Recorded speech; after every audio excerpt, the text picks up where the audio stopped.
ভাই ভাইয়ের পরিচয় দিবে না, বোন ভাইকে দেখে পলায়ন করবে, প্রিয়তমা স্ত্রী স্বামীকে দেখে পলায়ন করবে। এমনকি যেই বাবা সন্তানের জন্য পুরা জীবনটা উৎসর্গ করেছেন, সন্তানকে নিজে না খাইয়ে সন্তানের পেটে আহার তুলে দিয়েছেন, যেই বাবা সন্তানের মুখের হাসি না দেখলে ভালো লাগে না, সেই বাবাকে দেখা মাত্র সন্তান দূর দূর দূর দূর করে পালিয়ে যাবে।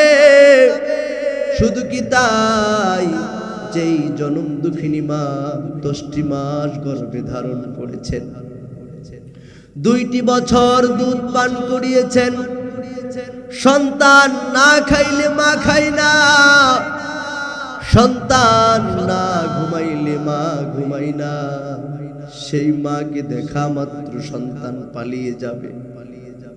হাসরের ময়দান এত ভয়াবহ অবস্থা দাঁড়িয়ে যাবে, কাআলফি সানাতিম মিম্মা তাউদ্দুন,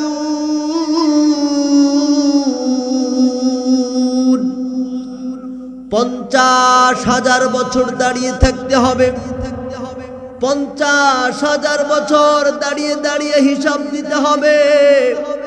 যার একটা সকাল কাশিয়াতিন আও দুহাহা, যার একটা সকাল একটা বিকাল, আমাদের 50-60 বছরের জিন্দেগি আখিরাতের একটা দিনের একটা সকাল অথবা বিকালের মধ্যে হারিয়ে যাবে। এরকম একটা করে দিন আমাদের 50-60 বছরের জিন্দেগি যদি একটা সকাল হয়ে যায়, তাহলে 2টা জিন্দেগি জোড়া দিলে একটা সকাল একটা বিকাল, 2 জিন্দেগি জোড়া দিয়ে যদি একটা দিন হয় আখিরাতের, এরকম দিনে 50,000 বছর দাঁড়িয়ে দাঁড়িয়ে আপনাকে আমাকে হিসাব দেওয়া লাগবে। কেমনে দাঁড়ায় থাকবেন আপনি? সেদিন মানুষ এমন হাহাকার করবে, মানুষেরা ইয়া নাফসি করতে থাকবে। শুধু সাধারণ মানুষ নয়, স্বয়ং নবী রাসূলুল্লাহ পর্যন্ত বসে বসে ইয়া নাফসি করতে থাকবে।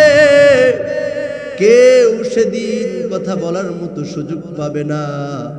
আমাদের যাদের ডান হাতে আমলনামা আসবে বেঁচে গেল, আর যাদের বাম হাতে আমলনামা চলে আসবে, আমলনামা অনুযায়ী গুনাহ অনুযায়ী ঘাম তৈরি হয়ে যাবে। কারো কারো টাকনো পর্যন্ত ঘাম উঠে যাবে, কারো কারো হাঁটু পর্যন্ত উঠে যাবে, কারো কারো কোমর পর্যন্ত উঠে যাবে, কারো গলা অবধি চলে আসবে। আল্লাহর নবী বিশ্ব নবী ইশারা করে বললেন, কারো কারো এই পর্যন্ত চলে আসবে, গুনাহের মধ্যে হাবুডুবু খাইতে থাকবে। পৃথিবী থেকে 13 লক্ষ, কেউ কেউ বলেছেন 15 লক্ষ গুণ বড় সেই সূর্যটা। একটা সূর্যের মধ্যে 15 লক্ষ পৃথিবীকে একেবারে ডুবায় রাখা যাবে দুধ পিঠার মতো। এইরকম সূর্যটা যখন কত দূরে থাকে, ওই তাপ সহ্য করতে পারি না। আল্লাহর নবী বিশ্ব নবী বলেন, কামিকদারি মিল,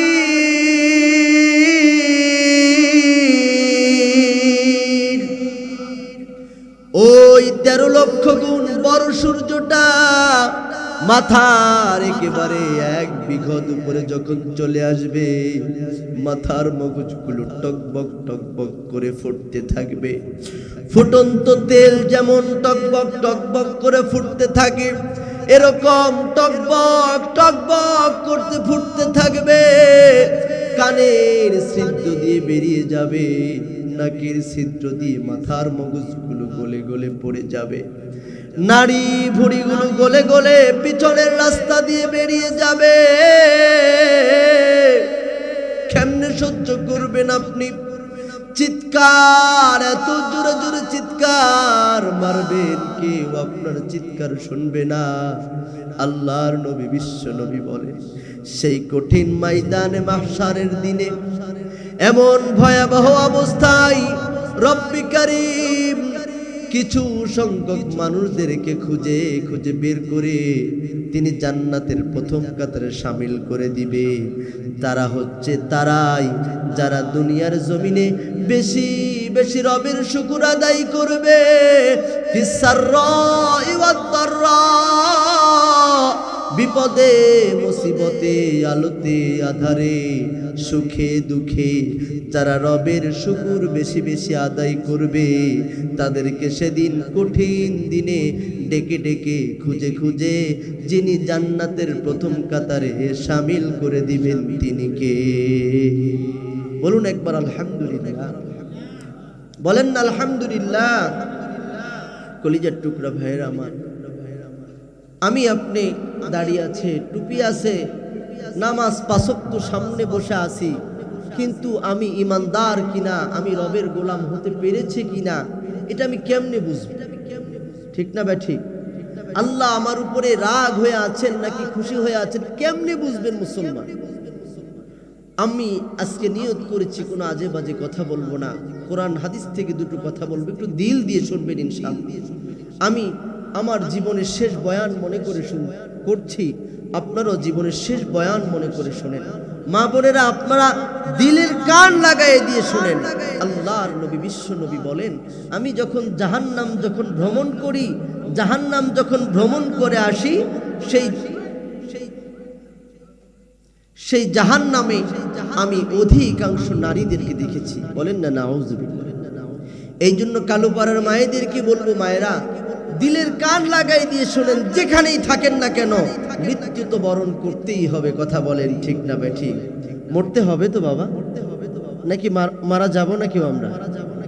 আমরা বেঁচে আছি, এটাই তো আশ্চর্য। ঠিক না ভাই? ঠিক। আমরা যে কোনো সময় মৃত্যুবরণ করতে পারি, এটার কোনো টাইম টেবিল আছে? কোনো অ্যালার্ম বাজবে যে আপনি মারা যাবেন, 10 মিনিট আগে সাইলেন্ট বাজানো হলো অমুক ব্যক্তি মারা যাবে, এমন কোনো সিস্টেম নাই তো। যে কোনো সময় মারা যেতে পারেন। এই জন্য আমি বলি যে আমি বেঁচে আছি, এটাই বড় আশ্চর্য। কথা বলেন ঠিক না ভাই? ঠিক। এই জন্য মৃত্যুর জন্য প্রস্তুতি নিতে হবে তো। আপনি ইমানদার কিনা, আপনার ভিতরে ইমানের চার্জ কতটুকু আছে, নবীজির মুখে আমরা একটু শুনবো। আল্লাহর নবী, বিশ্ব নবী হাদিসের মধ্যে বলে যায়, ইদা সাররাতকা হাসানাতুকা ওয়া সাআতকা সাইয়্যাতুক। বলুন আল্লাহু আকবার।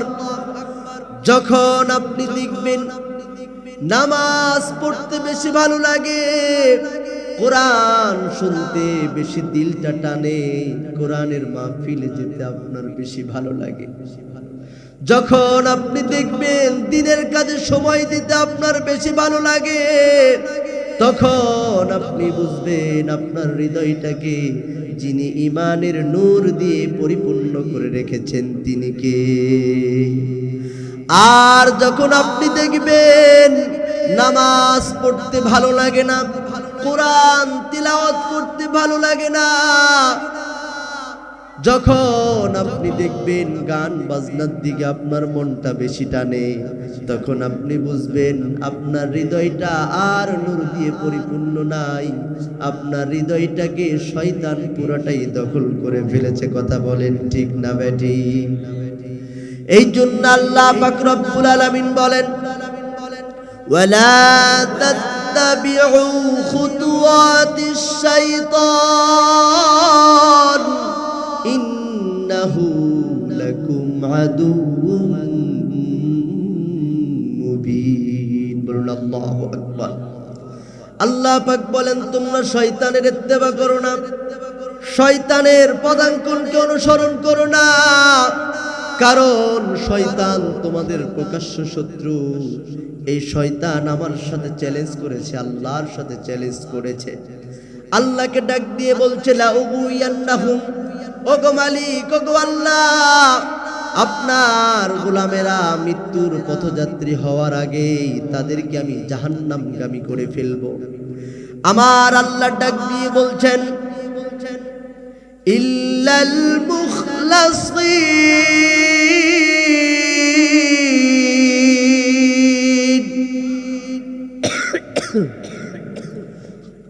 খবরদার খবরদার, আমার যেগুলো মুখলেস গোলাম, আমার যেগুলো খাঁটি গোলাম, আমার যেগুলো একনিষ্ঠ গোলাম, তুই কুমন্ত্রণা দেওয়ার আগে তাদেরকে রহমতের চাদর দিয়ে যিনি হেফাজত করে ফেলবেন তিনি কে? বলুন না আল্লাহু আকবার।